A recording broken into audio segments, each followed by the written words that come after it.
Every NBA debate you've ever had is completely useless because the league has been secretly rewriting the rule books for years to manufacture fake superstars.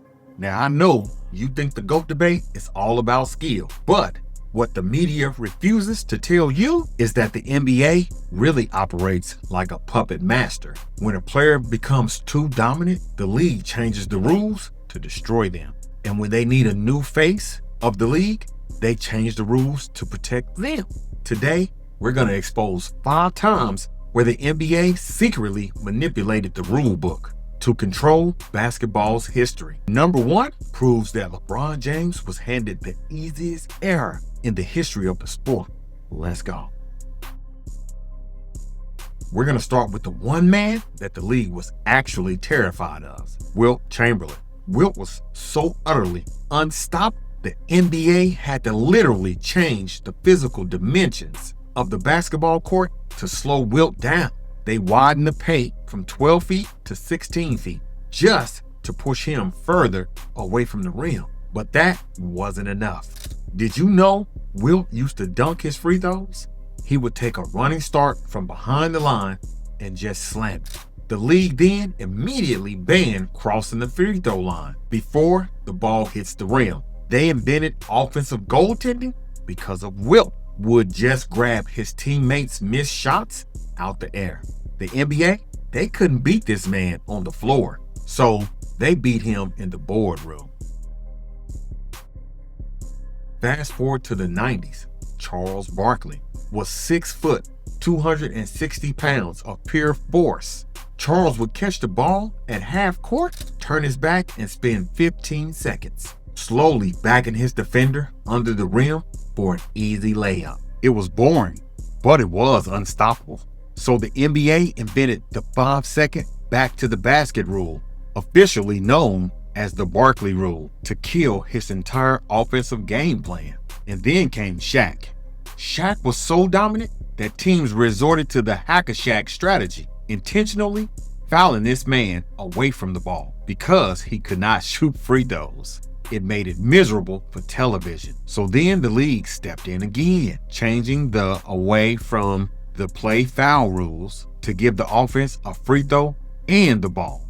They nerfed Barkley just to speed up the game, and they buffed Shaq to save the TV ratings. But the league, they didn't just control how you played, they also controlled how you looked.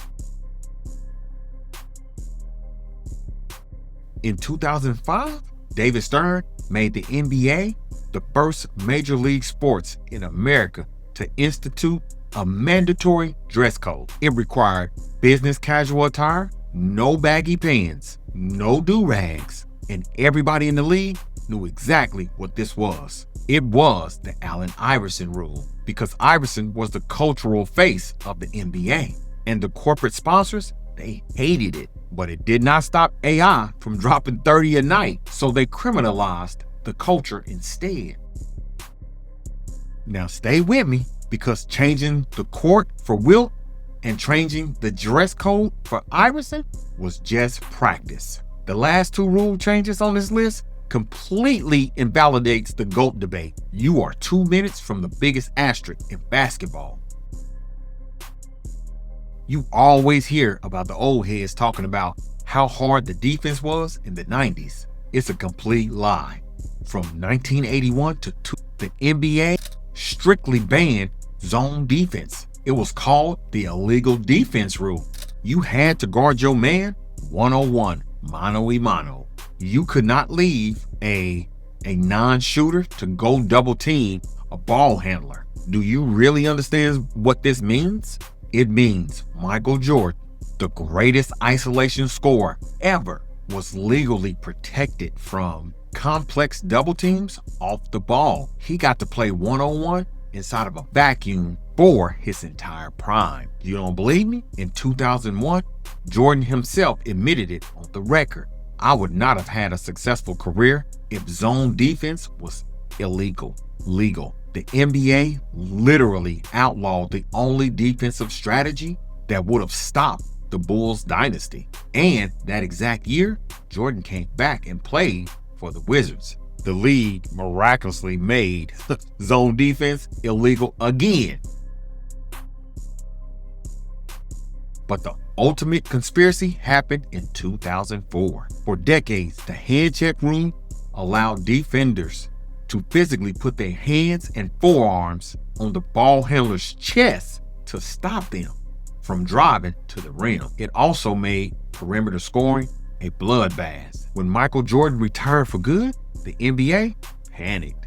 They needed a new premier superstar to sell tickets. So in 2004, the league completely abolished hand checking. Overnight, it became illegal to physically touch a guard on the perimeter. Average scoring in the league immediately jumped by 4 points per game. And who benefited? The very next MVPs were Steve Nash, Kobe Bryant, James Harden, and LeBron James. So here's the receipt that the league cannot explain away. LeBron was drafted in 2003. He was the chosen one, the billion-dollar investment. And exactly 1 year later, the NBA permanently removes the one defensive rule that could have stopped him from getting to the rim. Coincidence? The league engineered a modern offensive explosion, specifically to manufacture the next Michael Jordan. Without the hand check ban, there is no superstar era. There's no James Harden step back. There's no LeBron James all-time scoring record. The NBA didn't just watch the game evolve. They went into the rule books and surgically removed the defenses so their new investment could score 50 a night. Every time that you watch the modern NBA game and you wonder why nobody plays defense anymore, remember this video. It's because the NBA made defense illegal. They widened the lane to stop Wilt, and they banned zone to protect Jordan, and they banned hand checking to crown LeBron. The game, it isn't played on the court, it's played inside the commissioner's office. So I need some answers. Does the hand checking ban put an asterisk on LeBron James' scoring records? And does the illegal defense rule means that Michael Jordan had it easy? Pick a side and defend it in the comments right now. And you know your boy's reading every single one. And if I just broke your brain, smash that like button for your boy, man. And subscribe, because next week I'm exposing another NBA secret that the media is terrified to talk about. I'll see you on the next one. Holla at your boy. Peace. I'm out.